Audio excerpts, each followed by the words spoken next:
Спутник Кыргызстан агенттигинин WhatsApp каналы Курч, көйгөйлүү, коомду кайдыгер калтырбаган кызыктуу материалдарды жарыялайбыз. Маалыматтарды ыкчам түрдө 0706 566 544 номерине жөнөтүңүздөр. Спутник Кыргызстан. Башкалар айтпаганды биз айтабыз.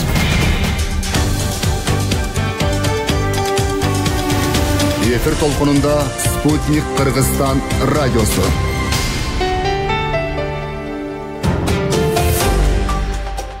Кутмандуу кушак күнүңүздөр менен, кадырман мекендештер, Спутник Кыргызстан радиосундагы ачык кеп программасын баштайбыз. Аны мен Исмаил Мамытов алып барам.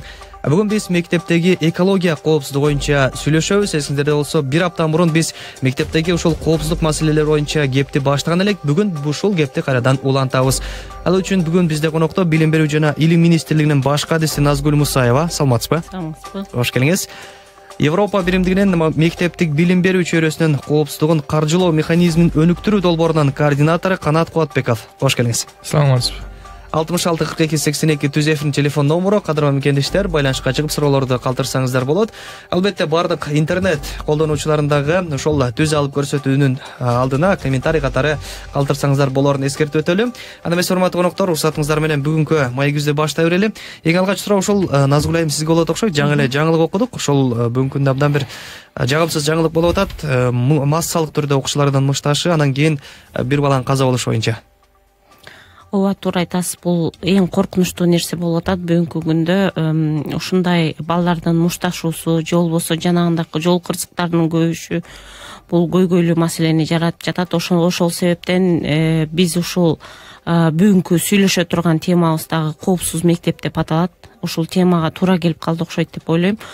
Келечекте ушул коопсуз мектептердин болушу, балдар үчүн жакшы шарттарлардын түзүлүшү бул мамлекеттин дагы, Билим берүү министрлигинин дагы жана коомчулуктун дагы эң негизги маселелеринин бири болот деп эсептейм. Эң негизги көйгөйлөрдүн бири деп эсептейм. Ошондуктан баарыбыз жапатырмак бул маселеге киришпесек, буну түп тамырынан бери жоюу өтө кыйынга турат жана өтө коркунучтуу болуп жатат бүгүнкү күндө. Ошондуктан мына бүгүнкү сүйлөшө турган темабыз да коопсуз мектеп деп аталат. Бизде бардык тармак боюнча ушул мектептерде бир коопсуз, жакшы мектептерди балдарга берүү биздин эң негизги максатыбыз. Ошонун негизинде биз ар бир тармактагы стратегиялык бир пландарыбыздын бардыгын чогултуп, коопсуз мектеп деген темада стратегия түзүп атабыз. Мына ошонун алкагында балдарга шарттарды түзүп берүү, жакшы тамактандыруу балдарды, аларды мындай жанагындай рекеттин жоктугу же болбосо ар кандай нерселерге түшпөө, ошолордун мектепте жанагындай билим алып жаткан убакта бардык жагынан шарттарды түзүп берүү бул стратегиянын негизги максаты болуп эсептелет. Ошондуктан бул стратегияны түзүүдө биз донорлордун жардамы менен, өнөктөштөрдүн жардамы менен аларды кошуп, башка тийиштүү министрликтерди, ведомстволордун бардыгын кошуп, жумушчу топ түзүп, мына ошонун алкагында бүгүнкү күнү ушул иш жүрүп жатат да, коопсуз мектеп алкагы жумуш. Жакшы. Канат мырза, ошол тармакта иштеп жүрөсүздөр, анан жогорудагы жаңылык боюнча массалык мышташ окуучулар да бар экен арасында. Сиздин пикириңиз боюнча көйгөй эмнеде? Биринчиден, мектептердин администрациялары балдар менен тыгыз иштеш керек. Маалыматтык кандайдыр бир компаниялар болуш керек. Эмне туура эмес. Анткени балдар билесиңер, мектепке бир гана билим алууга келбестен кандайдыр бир дагы тарбия да алыш керек. Анан өзүнүн кандайдыр бир адамдык сапаттарын өнүктүрүш керек. Анан ошо мектепте эң аз дегенде 8 саат жүрөт. Ошондуктан биз министрлик менен абдан тыгыз иштеп, кандайдыр бир чараларды көрүш керекпиз. Бир гана министрлик иштебестен коом дагы, ата-энелер дагы, жергиликтүү айыл өкмөттөр иштеш керек. Мисалы, бул бир гана мектептин жумушу эмес, бул айыл өкмөтүнүн да жумушу. Айыл өкмөттөр активдүү иштесе, буюрса ал маселелер да жоюлушу мүмкүн. Жакшы. Бүгүнкү темабыз мынакей мектептеги экологиялык коопсуздук деп айтып атабыз. Ушул экологиялык коопсуздук деген эмне, Канат мырза? Экологиялык коопсуздук. Биз өткөндө физикалык коопсуздук жөнүндө кеп айтып кеттик. Азыр биз эксперттер менен, серепчилер менен атайын коопсуз мектеп деген маалыматтык китепче иштеп чыктык. Ошол китепченин ичинде нормалар, стандарттар, бул бир гана мектептерге пайдалуу эмес, ата-энелерге да пайдалуу. Анткени бул жерде 20-баракта, мисалы 18-20 барактарда, мисалы балдар бөлмөсүнүн экологиялык коопсуздугу. Мисалы өзүңөрдүн үйүндө атайын балдардын бөлмөсү бар болуш керек. Ошол бөлмөдө балдардын коопсуздугун сактоо үчүн санитария, гигиена, мисалы ошол эле микроклимат деп коет. Бөлмөдүн ичинде микроклимат. Ошону кантип жакшы иштеп чыгуу үчүн атайын бизге биякта сунуштар берилген. Буюрса, бул китептерди биз таратканга аракет кылабыз. Азыр электрондук версиясы биздин веб-сайтыбызда бар. safeedu.kg деген сайтыбызда кирип көрө аласыздар жана жүктөй аласыздар.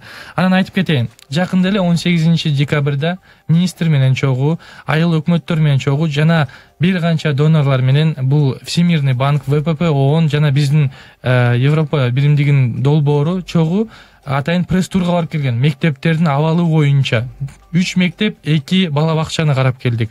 Ал жерде биз менен чогуу министр Кудайбердиева Гүлмира Каримовна болду, жана бир министрликтин бөлүм башчысы Марат Усеналиев болду. Алар биз менен чогуу иштеп, ошол мектептердин абалын экологиялык жактан, физикалык жактан, психологиялык жактан абалын жана ошол эле бир канча класстарда кирип чыгып, ошол мектеп сабак берип атканда, ошол жактагы китептин абалдары менен, канча китептер менен канча бала камсыздалган, кайсы китептер менен окуп атышат, мисалы көптөгөн маселелерди иштеп чыктык. Ошол эле мисалы столовыйлардын жанагы кухняларына кирип чыктык. Алардын аба санитария, гигиена кандай стандарттар менен иштеп чыгып атканын карап чыктык. Мисалы деген ошол эле жарык берүү боюнча айтып кетейин. Ошол мектептер бир канча долбоордун пилоттук мектептери кээ биркиси кирет. Ошол пилоттук мектептерде мисалы жарык берүү боюнча билесиздер, стандарттар боюнча мен изилдөөнү айтып кетейин. Philips деген чоң компания билесиз, изилдөө жүргүзүптүр.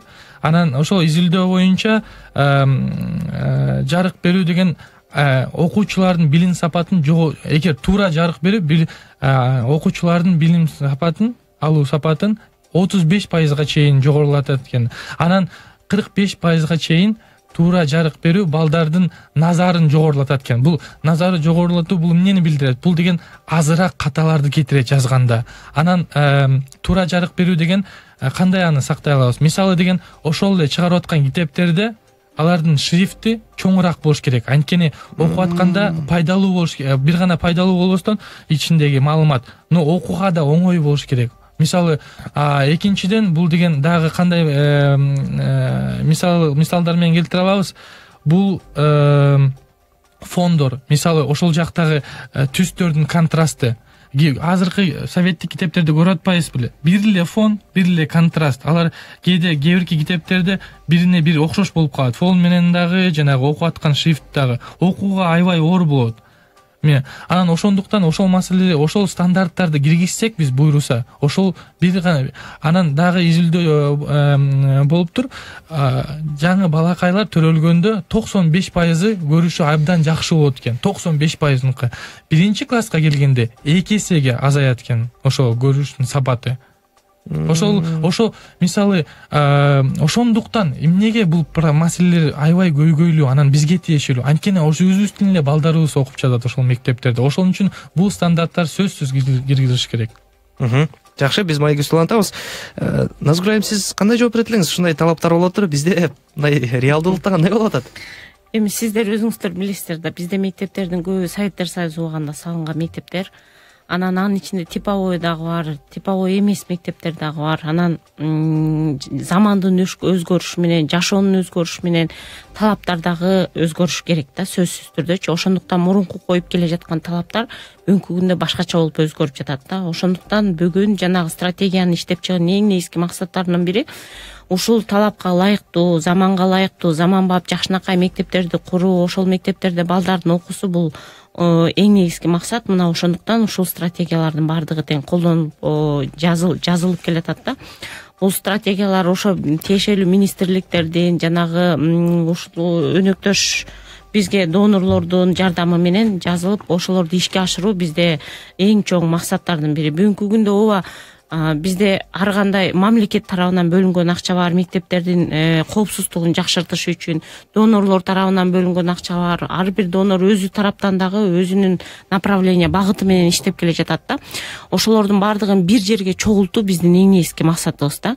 Же болбосо мисалы тамак ашын жакшырткан донор барып эле бир мектептин тамагын жакшыртып койсо, ал жерде экинчи мектепте санитардык абал туура келбейт, ал жердин мектептин же болбосо жанагы курулушу туура эмес болуп калган деген сыяктуу нерселер болбош үчүн баардыгы комплекстүү, баардыгы чогуу боло тургандай кылып биз пилоттук кылып 10 мектеп Евросоюз тарабынан, андан сырткары 20 мектеп ЮНИСЕФ тарабынан тандалып алынды. Мына ушул долбоорлордун жардамы менен жанагы стратегияны биз өнүктүрүп жазып бүтүп баардыгын теңчи мынакей коопсуз мектеп деген мынандай болуш керек деп биз бир үлгүсүн берүү биздин эң негизги максаттарда. Баардык мектептер ошондой коопсуз болуш үчүнчү. Мына биз бүгүнкү күндө ошонун үстүнөн иштеп атабыз. Да, кошумчалап кетейин. Мисалы, сизге көрсөтүп коеюн, ошо бир эле үлгү катары мектептеги бөлмөлөрдү кандай туура жарыктатыш керек. Мисалы, биякта изилдөө боюнча дагы бир факт айтып кетейин. Ошо изилдөө боюнча балдардын окуу ылдамдуулугу 35%га жогорулайт экен. Мисалы, орточо 780 символ окуса 1 мүнөттө, туура жарык берүү менен 1051 символга чейин жогорулатсак болот экен. Бул чоң факт. Сөз түрдө. Урматтуу көрөрмандар, биз азыр кыскача тыныгуу, андан соң майгибизди улантабыз.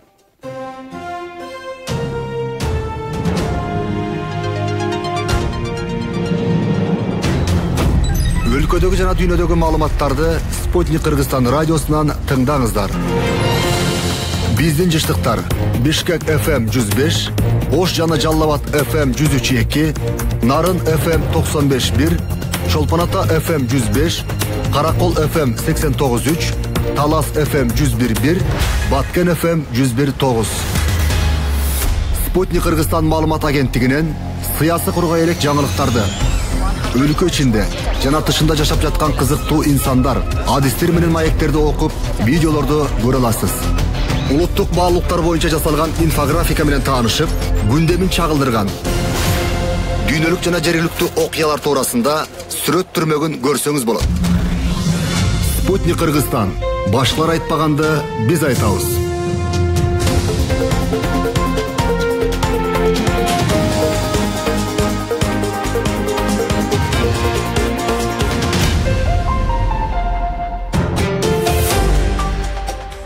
Кадырман мекендештер, биз эфирибизди улантабыз. Тыңдап жатканыңыздар Спутник Кыргызстан радиосундагы Ачык кеп программасы. Аны мен Исмаил Мамытов алып баруудамын.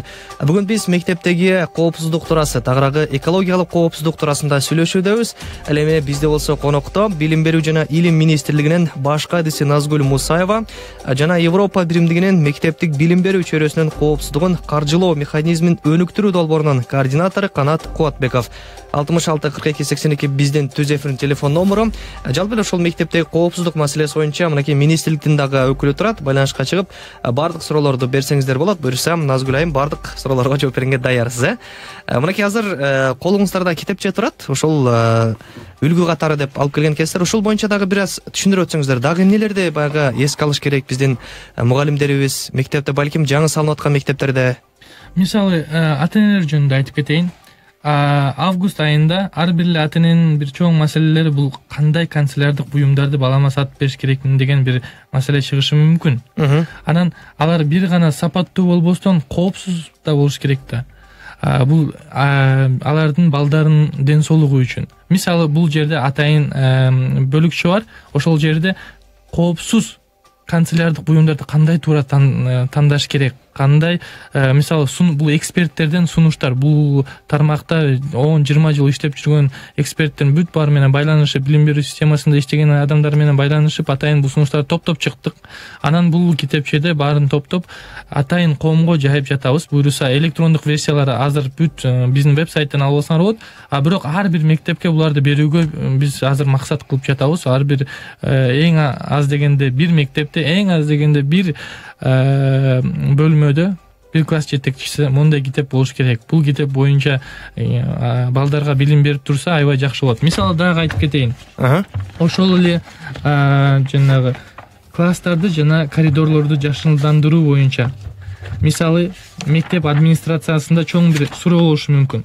Кандай өсүмдүктөр сатып алыш керекпиз? Кандай өсүмдүктөр ден соолукка пайдалуу? Кандай өсүмдүктөр жана көмүр кычкыл газдан сактайт? Кандай ден соолуктар көбүрөөк кислород берет дегендей ушундай жанагы суроолор болушу мүмкүн.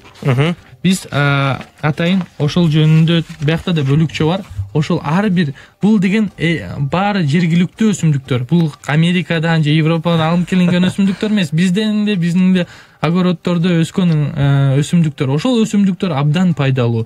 Ошол пайдалары жазылган. Кандай колдонуш керек, кандай суугарыш керек, кандай өсүмдүктөр коридорго коюш керек, кандай өсүмдүктөр бөлмөнүн ичине коюш керек. Андай көп маселелер, ошондой көп сунуштар, көп маалыматтар берилген да бул китепчеде. Анан дагы айтып кетейин. Мисалы деген жарык берүү боюнча. Жарык берүү бул экология менен деле байланыштуу. Мисалы деген стандарттар, госстандарт боюнча бактар мектептин имаратынан 15 метр алыстыкта тигилиш керек. Кустарник, бадал деп коебу, алар деген 5 метр алыстыкта. Ошондо алар деген күндүк нурду жаппайт да. Эгер биз ошол алыстыкта аларды тигиш керекпиз. Азыр мектептерди көрүп атпайсыз. Ошол эле шаарда азыр мыяктан эле чыгып эле мектепти карасаңыз, так эле терезенин жанында чоң бактар тигилип турат. Алар деген күндүн нурун сөзсүз киргизбейт да класстын ичине. Ошон үчүн эртең менен биздин балдар караңгыда эле отургандай эле болот да. Бул сөзсүз балдардын көрүшүнүн сапатын начарлатат. Бул да ошондой кичинекей маселелер ошол 11 жылдын ичинде баланын ден соолугуна чоң зыян алып келиши мүмкүн. Ошондой эле кичинекей нерселерден топтолуп эле чоң бир ооруларга алып келет. Ошондуктан булар абдан маанилүү.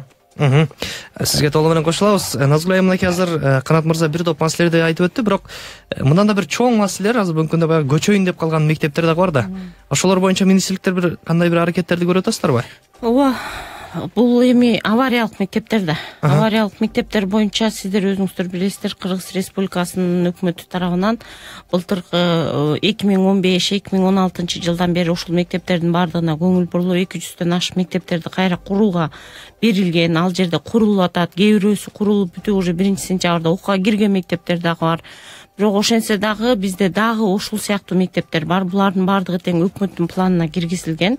Ошо пландын негизинде бардык ошо авариялык мектептердин бардыгы план менен жылдык планга киргизилип, бюджетке киргизилип курулуп келатат десем жаңылышпайм. Эми албетте бир күндүн ичинде бардык мектептерди куруп салууга же бир жылдын ичинде куруп салууга өкмөттүн дагы мамлекеттин да каражаты жетпейт. Бирок бул маселенин бардыгы тең каралган да. Анан жана стратегия деп атпайбызбы, иштелип чыгып атат депчи, коопсуз мектептерди. Мына ушул стратегияда ушул маселелердин бардыгы каралып атат да. Мектептердин коопсуздугу, аларды куруп жатканда кандай мектептерди курушубуз керек. Кыргызстан биз өзүбүз айтып атабыз, жанагындай жер төтөрөгү көп мамлекет биз депчи, ошондой жерге жайгашканбыз тоолуу депчи, ошолорго бардыгына туруктуу бере туруп, туруктуу боло турган мектептерди курганга аракет кылышыбыз керек. Алардын бүт бардыгын жасалгылап жатканда дагы балдарга зыяны тийбегендей материалдар менен жасалгылашыбыз керек. То сиздер өзүңүздөр билесиздер, кээ бир материалдар бар, алар уу бөлүп чыгарат өзүнөнчү. Аны эгерде мектептерге ошол менен жасалгылап койсок, ал балдардын жанагындай концентрациясын жоготот, билимге болгон кызыгуусун жоготот, аларды чарчатат. Мына ушул сыяктуу нерселер жеке эле жарык эмес да. Андан кийин санитардык состояниясы, же болбосо ошол мектепти санпинге карата курушубуз керек. Туалети ичинде болуш керек, бардык эмелердин бардыгы болуш керек. Мына ушул маселелердин бардыгы тең ошол стратегияда каралып жатат да. Мындан сырткары коопсуздуктун жоопкерчилиги. Ошол мектептин ичинде жүргөндө, же болбосо билим берүү мекемелеринин ичинде жүргөндө, балдар ошол жерде сабак өтүп атканда, тарбияланып аткандагы коопсуздукту камсыз кылуучу жоопкердүү адамдар кимдер? Булар мектептин администрациясы, мугалимдер мисалы үчүн. Ал эми балдар мектептен чыкты, алар үйүнө кетишти. Түн ичинде мисалы үчүнчү, же болбосо мектептен кийин алардын жоопкерчилиги кимде? Бизде мыйзам боюнча алардын жоопкерчилигинин бардыгы тең ата энелерде деп жазылган. Бирок ошентсе да бири-бирибизге түртө салбай, именно ошол маселелердин бардыгын чогуу чечкенге аракет кылышыбыз керек да. Анткени ошол жанагындай кырсыктарга кабылып жаткан балдардын трагедиясы, алардын өлүмү, ошолордун өмүрүнүн коркунучу, булардын бардыгына тең биз бардыгыбыз тең жоопкерчиликтүүбүз да. Ошондуктан бул маселени жапа тырмак баарыбыз чогуу чечкенге аракет кылышыбыз керек деп ойлойм. Бул жерде ички иштер министрлигинин жоопкерчилиги бар, саламаттык сактоо министрлигинин жоопкерчилиги бар, ата энелердин жоопкерчилиги бар, баардык министрликтердин, ведомстволордун же болбосо өкмөттүн дагы коомчулуктун дагы баардыгыбыздын тең жоопкерчилигибиз бар деп ойлойм да. Эч кимибиз андан жок бул меники эмес деп кете албайт болушубуз керек да. Толуктап кетейин. Азыр куруу материалдар жөнүндө айтып кетпедиби Назгүл эже?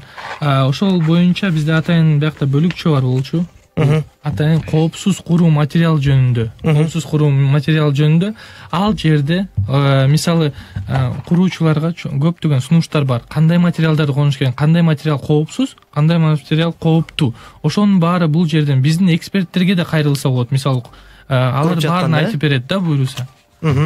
Азыр мисалы Канат мырза абдан бир жакшы нерселерди айттыңыз да, баягы жарыктандыруу боюнча китептердин баягы тамгаларын чоңураак жазыш керек деп. Анан Назгүл мисалы ошол кантип ишке ашат эртең? Эртеңки күндө мисалы үчүн азыр бизде ошо китеп жазып жаткандар бар. Ал жерде дагы биз жанагындай конкурска берип атканда ошол стандарттарга ылайыктуу кылган китептерди, балдардын ден соолугуна зыян алып келбейт деген сыяктуу китептерге биз жанагындай басым жасайбыз да. Мындан сырткары сиздер өзүңүздөр билесиздер, мектептерди салып атып элечи, ошол мектепте отурган парталардын коопсуздугу, балдардын бүт бар 1-класска ылайыктуу болуш керек, чоң класска ылайыктуу болуш керек, же болбосо мебелдердин стандарты сөзсүз түрдө сакталыш керек. Мындан сырткары мурунтадан бери эле сакталып келатат. Жана свет деп атпайбыз, жарык берүү. Балдардын кайсыл жагынан түшүш керек, мына ушул маселелер дагы сөзсүз түрдө сакталыш керек да. Андан сырткары бизде айтат, коопсуз мектеп деген бар да. Бул кандай? Мисалы бала отуруп эле ошол көз начарлап атат деп атпайбы, жарыктанчы. Биз көзгө упражнение деп коебуз, жанагындай ар кандай ыкмаларды, көнүгүүлөрдү жасоо менен көздүн көрүүсүн жакшыртканга болот да. Мына ошондой нерселерди потолокко, шыптарга, мисалы мектептин класстын шыптарына тартып койсоң болот. Бала ошону карап, көздүн именно көнүгүүсү кандай болот. Мына ушул сыяктуу нерселердин баардыгы коопсуз мектепке кирет да. Мына биз ушуга көбүрөөк басым жасаганга аракет кылабыз. Бул нерселердин бардыгы азыр ушул нерсенин бардыгы бир гана мисалы борбордук мектептерде, райондун борборлорунда гана көп ушул долбоорлор болот. Анан алыскы айылдарга барабы ушулар? Албетте барат. Сөзсүз түрдө барат. Ушул борбордун мектептеринде ушул долбоорлор бар деген бул жаңылыш кеп. Мисалы бизде бир иш-чара болсо эле ушул жалаң шаардагылар мектептерге басым жасалат да. Биз шаардагы мектептерди көргөзүп атабыз да, жөн гана. Себеби телевидение, радио бардыгыңар шаарда жайгашып алгансыңар, айыл жерине барып көрбөйсүңөр. Алардын жашоосу менен кызыкпай. Аларга да көрсөтүш керек да. Негизгиси долбоорлордун көбүнчөсү мына Канат эле айтат, именно айылдагылар. Бардык региондордун мектептеринен бүт бардыгынан тең алганбыз, бардык. Себеби эмнеде? Себеби ошо бир мектепти же 5 мектепти көргөзүү менен башка мектептерди дагы ошондой кылганга аракет кылышыбыз керек деген сөз да. Бардык жерде бар. Борбордун мектептеринде долбоорлордун бар ошол жерде деген бул жаңылышкан нерсе. Мен да сөзүңүзгө ишенгиз келет. Мен айтып кетпедимби, 18 декабрда биз министр менен анан журналисттер менен силердин кесиптештери менен кошо 20дан ашык журналисттер менен чогуу кыдырып чыктык. Бир бул Чүй жана Ысыкуу региондор боюнча айыл аймактарда ошо мектептерди кыдырып чыктык. Анан бир нерсени ошо байкадык да, жергиликтүү башкаруу органдары активдүү иштеген жерлерде мектептердин абалы абдан сонун. Алар деген эмнеге сонун? Анткени жергиликтүү башкаруу органдары өкмөт тарабынан атайын жанагы стимулирующий грант деп коет. Активдүү иштеген жергиликтүү башкаруу органдары ошол гранттарга заявкаларды жазат. Ошол маселе, ошол жакта жергиликтүү проблемаларды чечет. Жазып өкмөт аны колдоп берет сөзсүз. Инициативаларды биз өкмөт тарабынан жакшы эле колдоп берип атат, бирок бүт эле жергиликтүү башкаруу органдары активдүү эмес экен. Мисалы Орловкага бардык. Орловкада бизди жергиликтүү башкаруу органдарынын өкүлдөрү, мэр, жанагы райондук билим берүү департаменттеринин өкүлдөрү, мектептин администрациясы тосуп бизге баарын айтып берди. Бул ошол эле көрсөтүп, мисалы ошол мектеп абдан сонун мектеп экен. Ичине кирсек, бүт жагынан, өсүмдүктөрдүн коюшу жагынан, экологиялык коопсуздук жагынан, столовыйына кирсеңиз, столовый өзүнчө эле бир керемет. Чынын айтайын, барып көрүш керексиңер да. Сөз эмкисинде биз Ош тарапка барабыз, Ош тарапта сиз сөз алып көрсөтөлү өзүбүздөн. Сөздөрдө келиштик.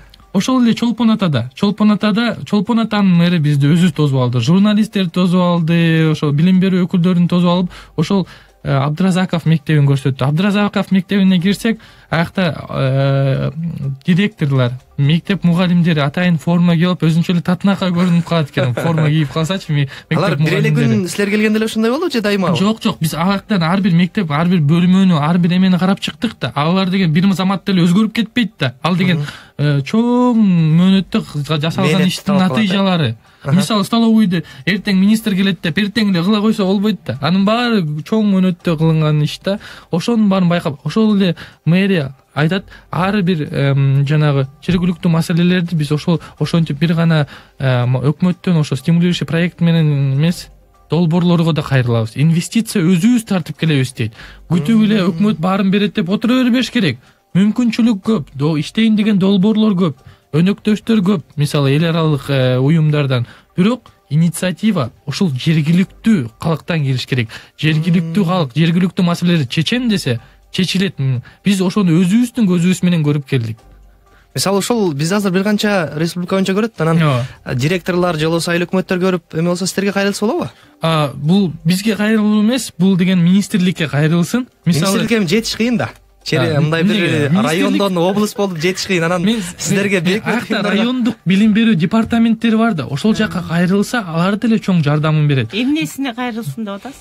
Мисалы, донорлор менен иштеш керек деп атпайбы? Анан ошол директорлорго балким багыт көрсөтсө. Бул маселе боюнча мен айтып берсем болот. Мисалы үчүн ошол эле Ысык көлдүкүнөн билим берүү министрлиги тарабынан бизнеси мамлекеттик мекемелерчи өздөрүнүн кылып аткан ишин көп мактанбайт да. Себеби ал биздин функционалный милдетибизге кирет. Ошондуктан биз өзүбүздүн кылып жаткан ишибизди эч качан айтып мактана албайбыз да. Анан азыр эми мактанып коеюн, жана айтып атпайбы жергиликтүү бийлик деп. Ошол жерде бизде азыр мамлекетте мектеп тамагын жакшыртуу программасы жүрүп атат 2013-жылдан баштап. Мына ошол жерде 1146 мектеп ысык тамакка кирди. Бул 50% мектеп бүт республика боюнча ысык тамакка кирди деп атат.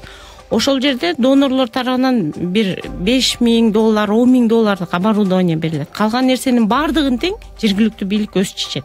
Ал жерде жергиликтүү бийлик $20,000, $30,000 салган мектептер бар да, ошол $5,000 оборудованияны алабыз депчи. Ал эми Ысык көлдүк болсо, ошол оборудованиясындагы бүт баардыгын өздөрү чечти. 2016-жылдын 15-жылдын эсебинен 20 мектеп киргизишкен, 2016-жылдын эсебинен 55 мектеп киргизди. Бул демекчи бүт ошо жергиликтүү бийлик, ата-энелер баардыгы уш мектептин турмушуна кызыгып атат деген сөз да. Коопсуз мектеп кылганга кызыгып атат, коомчулук деген сөз. Жакшы, кадырлуу мекендештер, биз бөлүнгөн убактыбыз соңуна чыгып калган экен. Көңүл бурганыңыздар үчүн чоң рахматыбызды айталы. Маек үзүштү менен жыйынтыктайбыз.